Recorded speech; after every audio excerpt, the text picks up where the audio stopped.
ನಮಸ್ತೆ ಗೆಳೆಯರೆ. ಎಷ್ಟೋ ಅದ್ಭುತಗಳು, ಎಷ್ಟೋ ಮಹಾನುಭಾವರು, ಮನೆಗೊಂದು ಕತೆ. ಇದು ನಮ್ಮ ಭಾರತದ ವಿಚಿತ್ರ ವಿಶೇಷ. ನೋಡಿ, ಇವತ್ತು ನಿಮಗೊಂದು ಹೊಸ ವಿಚಾರ ತಿಳಿಸ್ತೀನಿ. ಒಬ್ಬರ ಮನೇಲಿ ಸ್ವಾಸ್ತಿಕ ಯಂತ್ರವನ್ನ ಹಾಕಲು ಬಂದಿದ್ದೆ. ಅವ್ರ ಮನೇಲಿ ದೇವರ ಪೂಜೆ ಮಾಡ್ತಾರೆ, ದೇವರಿಗೆ ದೇವರ ಪ್ರತಿಬಿಂಬ ತೋರಿಸ್ತಾರೆ. ಇದು ಪುರಾತನ ಸಂಸ್ಕೃತಿ, ಭಾರತೀಯ ಸಂಸ್ಕೃತಿ. ಈಗ ತಾನೇ ನಾವು ಮಾತಾಡ್ತಿದ್ವಿ, 16 ಲಕ್ಷ ವರ್ಷಗಳ ಹಿಂದೆ ನಡೀತಾ ಇದೆ. ಜೈನರಿಗೆ ಆದಿನಾಥ, ನಮ್ಮ ಸನಾತನ ಧರ್ಮಕ್ಕೆ ಬೋಲಾಶಂಕರ ಶಿವ, ಆ ಕಾಲದಿಂದ ನಡೆದು ಬಂದಿದೆ.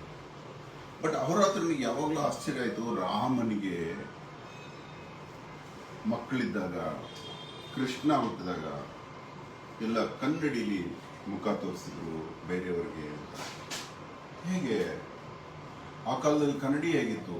ಕನ್ನಡಿ ಲೇಟೆಸ್ಟ್ ಇನ್ವೆನ್ಷನ್ ಅಲ್ವಾ? ಅಂದ್ರೆ ನೋಡಿ, ಇದೊಂದು ಕನ್ನಡಿ ಇದೆ.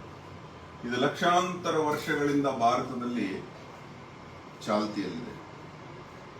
ನಮ್ಮ ದಕ್ಷಿಣ ಭಾರತದ ಅರಣ್ಮೂಲ ಎನ್ನುವ ಒಂದು ಗ್ರಾಮದಲ್ಲಿ ಈ ಕನ್ನಡಿಯನ್ನು ಮಾಡ್ತಾರೆ. ಹೇಗ್ ಮಾಡಿದ್ರು ನೋಡಿ, ಇದು ಒಡೆಯುವುದಿಲ್ಲ, ಒಡೆಯದ ಕನ್ನಡಿ. ಕೆಳಗೆ ಬೀಳಿಸಿದ್ರು ಒಡೆಯೋದಿಲ್ಲ. ಯಾಕೆಂದ್ರೆ ಇದು ಲೋಹದ ಮಿಶ್ರಣಗಳಿಂದ ಮಾಡಿರುವಂತ ಕನ್ನಡಿ. ಇದು ವಿಶ್ವನೇ ಬೆರಳು ಆಶ್ಚರ್ಯಚಕಿತವಾಗಿ ನೋಡುವಂತ ಕನ್ನಡಿ.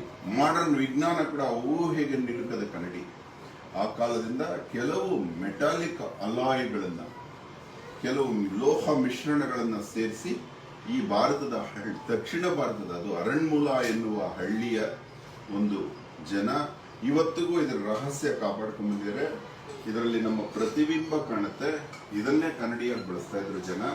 ದೇವರಿಗೂ ಇದನ್ನೇ ಇವತ್ತು ತೋರಿಸ್ತಾರೆ. ಮಾಡರ್ನ್ ಕನ್ನಡಿ ಪಾದರಸದಿಂದ ತೋರಿಸಲ್ಲ.